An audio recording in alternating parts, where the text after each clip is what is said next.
Hi, and welcome to Saturday Science Home Edition. Hi, my name is Liz, and I'm a neuroscience student at Barnard College.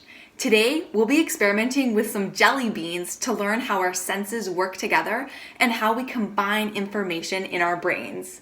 So if you picked up one of our kits last week, let's get those out now. If you weren't able to, no worries at all. We're going to be using jelly beans, and you might need a utensil to help you crush the jelly beans, or a friend or family member. If you don't have jelly beans, you can do this experiment with any type of fruit candy, as long as each candy has the same shape. So let's start with some background. Our brains are taking in information about the world around us all the time, even when you don't realize it. That information comes in many different forms, so we're going to need to rely on our different senses in order to absorb it. Take a moment to think about what different senses you're using right now. You can pause the video to think about it or watch on. When information from our sensory organs, that is, our eyes, ears, mouth, and nose, and skin, travels up to our brain, we can use it to learn about our world and to make important decisions. Let's practice using our senses to make an important decision. On the screen, you'll see two different bananas. What senses would you use to make a decision about which one to eat? You can pause the video to think about it or watch on. You would likely use multiple different senses together to help you choose. Maybe you would use your eyes to see the different colors of the bananas. Maybe you'd use your hands to poke at the banana. Maybe you'd cut a small piece of the banana to smell or taste before eating the whole thing. Using multiple senses at once gives our brain a clearer picture of the world.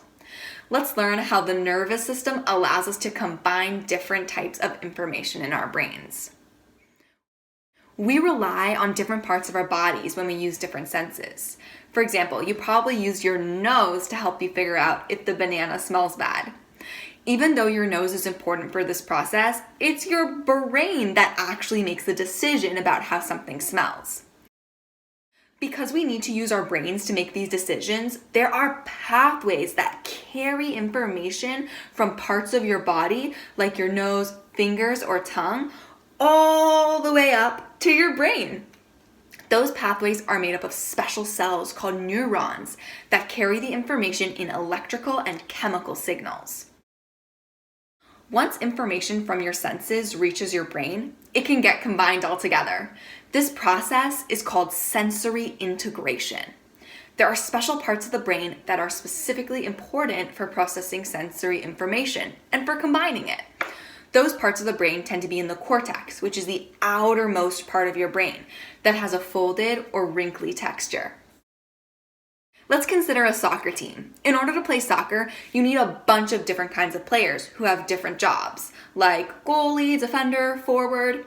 Without all these different teammates working together and communicating with each other, the game would be pretty hard to play. We can think about how our different senses are like different players on the same team. When they combine and work together, your brain can make better decisions about the world around you.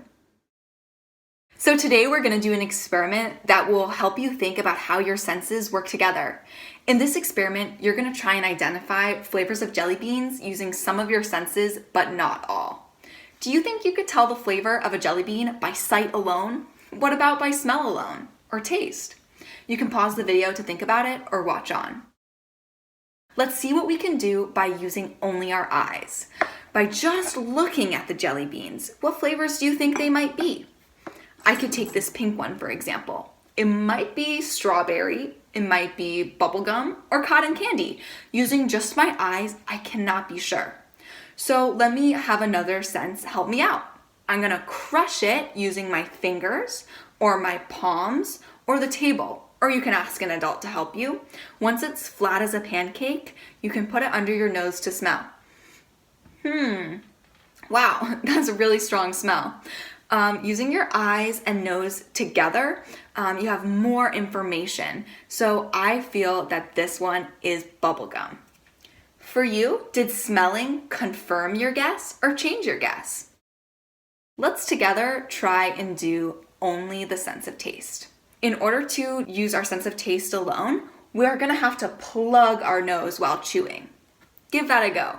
Pop a jelly bean in your mouth. I'll do this white one. And plug your nose at the same time. Plug and chew and see if you can guess by taste alone. One really cool thing to try is to unplug your nose while you're still chewing. See if using your nose and mouth together helps you identify the jelly bean even more. To summarize, in this sensory identification experiment, we learned that sensory integration is really important for making informed decisions in daily life. It's not only useful for deciding if something is good to eat or what flavor something is, but also for if somewhere looks safe or if a person is friend or foe, for example. Now let's try a new experiment. Instead of examining one jelly bean at a time, we're gonna try and figure out the flavors of 2 at once. Make sure you have one jelly bean that's already crushed. So I might crush a yellow one and eat the uncrushed jelly bean and at the same time as you're smelling the crushed jelly bean. So you're getting input of 2 different jelly beans at once. Can you tell the flavors of both the jelly beans at once?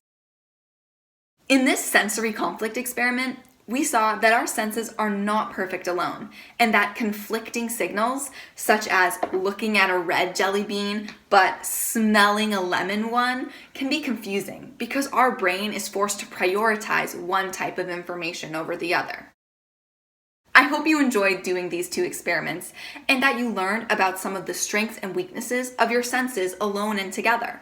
It's important to note that there are many people in the world who may have lost a sense due to injury, birth difference, or illness, and they are still able to experience the world very fully by relying on their other senses.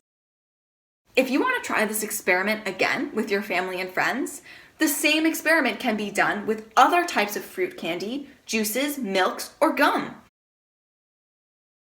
Thank you so much for joining us. Please check our website for more fun brain lessons, and we hope to see you next semester at Saturday Science.